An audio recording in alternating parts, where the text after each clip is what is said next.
सो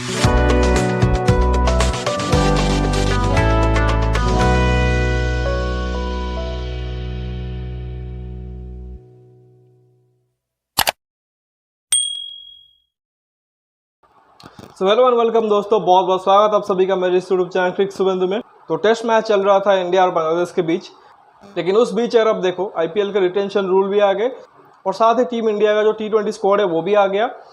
लेकिन उस वक्त यार अब देखो जो टेस्ट क्रिकेट का बुरा हाल हो रहा था, इंडियन टीम जिस तरह से फ्रस्ट्रेशन का सामना कर रही थी वो एक तरह से नज़रअंदाज हो रहा था।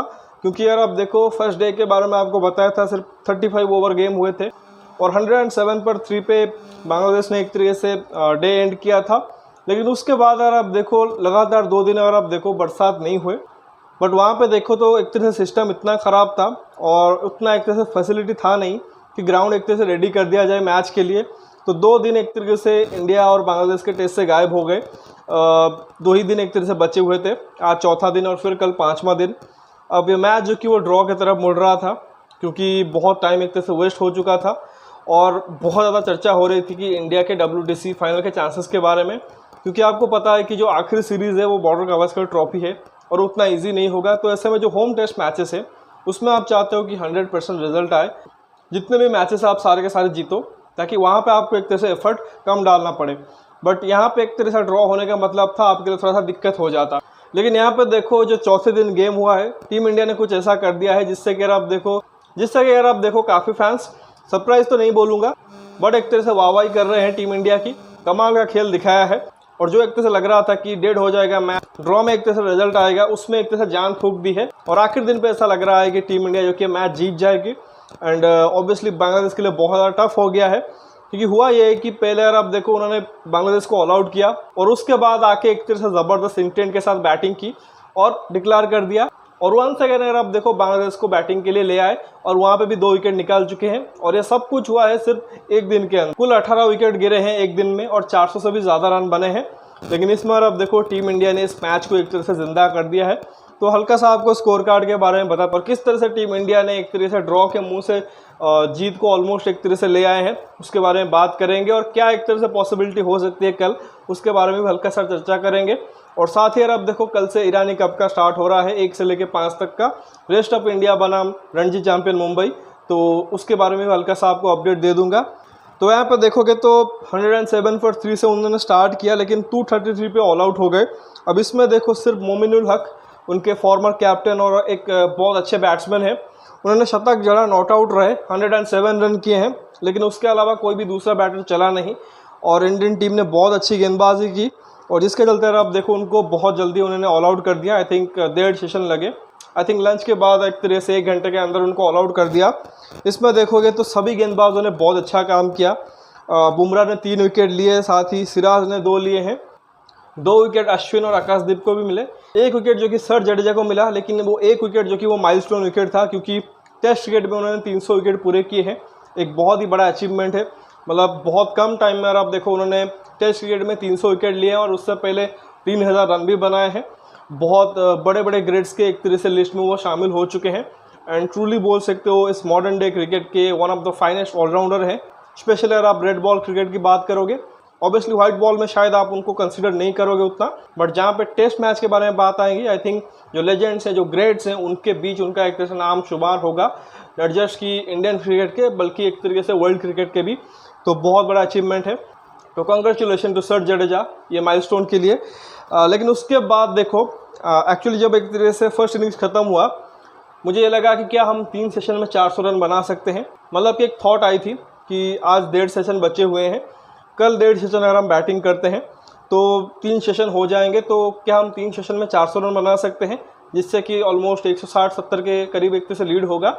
और क्या हम आखिर के जो 1.5 सेशन रहेंगे उसमें जाके कोशिश कर सकते हैं बांग्लादेश को इनिंग्स डिफीट देने की। लेकिन टीम इंडिया तो एक कदम आगे निकली, उन्होंने कुछ अलग ही सोचा था। तो उन्होंने क्या जब एक तरह से बैटिंग करने आए और पहले ही ओवर में जायसवाल ने 3 चौके मारे और फिर जब रोहित शर्मा सेकेंड ओवर में बैटिंग करने आए, पहले ही बॉल पर स्टेप आउट करके उन्होंने सामने छक्का मारा। एंड ये तो समझ आ गया कि जो हमने सोचा था टीम इंडिया उससे एक कदम आगे सोच रही है। तो ताबड़तोड़ बैटिंग करनी स्टार्ट कर दी जायसवाल ने और रोहित ने, बिल्कुल T20 अंदाज में बैटिंग हो रही थी। ऐसा लग रहा था कि अभी भी शायद रोहित शर्मा जो कि वो T20 वर्ल्ड कप खेल रहे हैं एंड ऑब्वियसली यशस्वी जायसवाल, वो तो इस वक्त एक तरह से बहुत ही अच्छे टच में है। तो दोनों ने अटैक करना स्टार्ट कर दिया। हालांकि रोहित शर्मा जल्दी आउट हो गए। 23 रन किए हैं, लेकिन उसमें देखो 11 बॉलें ही खेले हैं, 200 से भी अधिक का स्ट्राइक रेट है, 1 चौका और 3 छक्का। बड़ी इनिंग्स थी नहीं, बट उन्होंने मैसेज क्लियर कर दिया था कि हमारा जो सोच है इस मैच में इसी तरह का रहने वाला है, टाइम है नहीं, हमें एक तरीके से टाइम निकालना पड़ेगा। तो उसी वजह से देखो सभी बल्लेबाजों ने वही एक तरीके से टेम्पलेट एक तरीके से अप्लाई किया। जायसवाल ने अब देखो 51 बॉल में 72 रन किए हैं, 12 चौके और 2 छक्के मारे हैं। इसके अलावा शुभमन गिल ने भी 36 बॉल में 39 किए हैं, तो उन्होंने भी वनडे की एक तरह से इनिंग्स खेली। ऋषभ पंत को ऊपर भेज दिया गया था, वो लेफ्ट राइट कॉम्बिनेशन को देखते हुए, और साथ ही उनके पास जो 2 एक तरह से लेफ्ट आर्म स्पिनर थे, ताइजुल इस्लाम और शाकिब अल हसन, उनको एक तरह से काउंटर करने के लिए, बट ऋषभ थोड़े से खोए से दिखे, वो फेल हो गए, 9 रन किए हैं। बट जो मिडिल ऑर्डर के बैट्समैन थे, विराट को एक पोजीशन नीचे किया गया था, एंड केएल राहुल, दोनों ने बहुत अच्छी बैटिंग की। कोहली ने 47 किए हैं 35 बॉलों में, जबकि राहुल ने 68 किए हैं 43 बॉलों में। तो ज़बरदस्त कॉन्ट्रीब्यूशन रहा, और टीम इंडिया ने अब देखो 285 पर 9 डिक्लेयर कर दिया, और वो भी 34.4 ओवर में। और इसी इनिंग्स में देखो तो इंडिया ने सारे के सारे रिकॉर्ड तोड़ दिए। फास्टेस्ट 50 बनाई टेस्ट क्रिकेट में 3 ओवर में। इसके अलावा देखो फर्स्टेस्ट 100 था, फर्स्टेस्ट 150 था, फर्स्टेस्ट 200 था, और फर्स्टेस्ट 250 भी था। मतलब जो एक तरह से इंग्लैंड क्रिकेट की बात होती है, बास बॉल की, उन्होंने अप्रोच चेंज किया है। लेकिन यहाँ पे देखो तो टीम इंडिया ने एक तरह से उनको बताया है कि असली टेस्ट क्रिकेट का जो बादशाह है वो कौन है, कि सिर्फ एक तरह से बॉल देने से नहीं होता है। इंडियन टीम ने अब देखो रिसेंट टाइम्स में बड़े टीमों को हराया है, उनके घर पे जाके हराया है, और साथ ही देखो अभी वो रूल कर रहे हैं एक तरीके से WTC के साइकिल में। ऑब्वियसली एक वो जो WTC का फाइनल है उसके चैंपियन बनने का टैग हमें चाहिए, जो कि इवेंचुअली हम चाहेंगे कि पूरी हो जाए इस बार। लेकिन ये भी देखो कि टीम इंडिया ने पिछले कई सालों से अब देखो टेस्ट क्रिकेट में डोमिनेट ही किया है। तो उन्होंने एक तरह से ये दिखाया कि हम इस तरह से भी बैटिंग कर सकते हैं। T20 का ज़माना है, अगर ज़रूरत पड़ती है तो फिर इस तरह से भी क्रिकेट खेल सकते हैं, जहाँ पे हम रिजल्ट ओरिएंटेड होकर खेलेंगे। हमें रिजल्ट चाहिए, 2 दिन बचे हुए हैं, कोई बात नहीं, हम जो है यहाँ से भी टाइम निकाल लेंगे। तो अभी भी अगर आप देखो करीब 20 ओवर के करीब एक तरीके से दिन में बाकी थे, क्योंकि ऑब्वियसली जो टाइम एक तरह से वेस्ट हुआ था उसको एक तरह से एडजस्ट करने के लिए हर एक सेशन में थोड़े बहुत ऐड कर दिए गए थे। तो उसी वजह से देखो जो आखिरी सेशन रहा वो काफ़ी एक तरह से लंबा रहा। तो बहुत अच्छा एक तरीके से टीम इंडिया ने बैटिंग किया, काफ़ी सारे ऐसा कहा कि रिकॉर्ड तोड़े, और साथ ही इंडिविजुअल रिकॉर्ड भी बने। सर जडेजा ने 300 जैसा ही कहा विकेट पूरे किए। तो बहुत अच्छी तरीके से टीम इंडिया ने जो कि एक तरह से इनिंग्स फिनिश किया और 52 रन की लीड ली। 233 के सामने 285 बन गए, 52 रन का लीड आ गया। अब इंडिया ने एक तरह से दोबारा से बुला लिया बांग्लादेश को, और डे के एंड होते होते 26 पे 2 आउट हो चुके हैं। रविचंद्रन अश्विन ने अपना कमाल कर दिया है। अभी भी देखो बांग्लादेश 26 रन से पीछे है। अब इसमें आप बोलोगे कि एक ही दिन बचा हुआ है, हो सकता है बांग्लादेश खेल के निकाल दे, तो इंडिया के लिए तो उतना भी ईजी नहीं होगा। लेकिन आपको पता है कि इंडियन कंडीशन में, और स्पेशली आखिरी दिन के ऊपर, हमारे जो स्पिनर हैं, जो जोड़ी है रविंद्र जडेजा एंड रविचंद्रन अश्विन की, वो किस तरह से ऑपरेट करते हैं, मतलब बड़े से बड़े टीम के लिए बहुत ज़्यादा मुश्किल हो जाता है। और ऐसे में देखो कि आपको नॉर्मली 90 ओवर एक तरह से खेलने होते हैं दिन में, हो सकता है ज़्यादा ओवर भी खेलने को मिले, क्योंकि जैसा ही कहा कि टाइम वेस्ट हो गया है। तो मुझे तो लगता है कि 2 सेशन में ही काम खत्म हो जाएगा, क्योंकि जिस तरह से ये दोनों गेंदबाज ऑपरेट करते हैं, और साथ ही ये मत भूलिए कि बुमराह है, सिराज है, आकाशदीप है, तो बॉलिंग चेंजेस जो कि एक तरह से रोहित करते हैं बहुत स्पॉट ऑन होते हैं। तो जैसा कि हमने फर्स्ट इनिंग्स में भी देखा, बहुत जल्दी उनको निपटा दिया। 107 पे एक तरह से 3 आउट थे, लेकिन वहाँ पे देखो अगले 126 रन पे बाकी के 7 विकेट गिर गए। तो हो सकता है कि आप देखो कि लंच तक या उससे 1 घंटे आगे वहाँ तक एक तरीके से बांग्लादेश की टीम निपट जाएगी। अभी भी देखो वो 26 रन से पीछे हैं, और अगर वो सपोज 150 160 भी बनाते हैं तो टीम इंडिया ने दिखा दिया है कि हम 30-35 ओवर में भी 200 मार सकते हैं।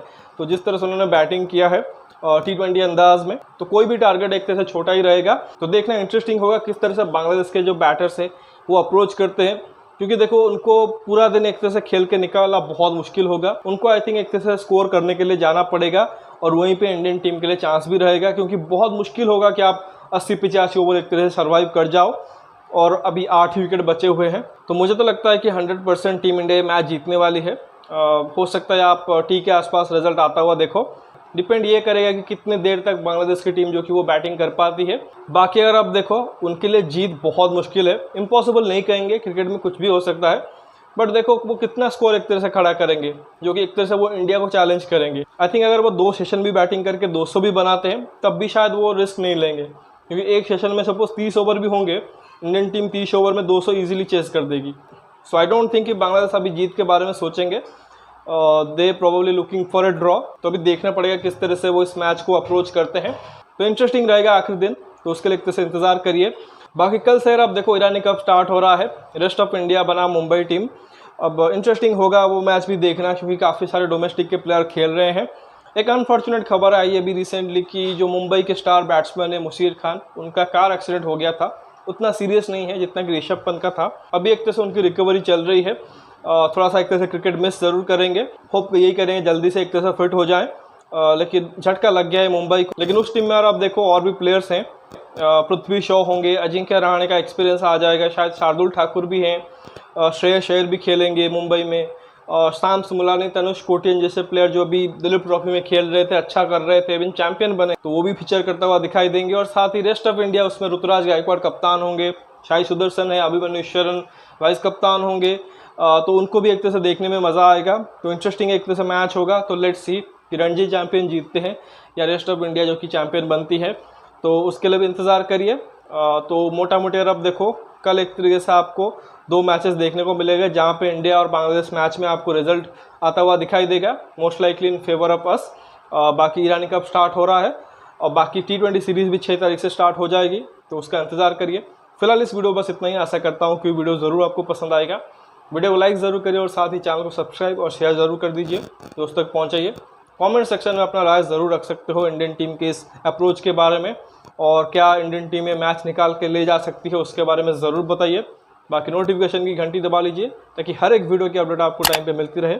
मिलते हैं अगला वीडियो में, तब तक धन्यवाद, जय हिंद।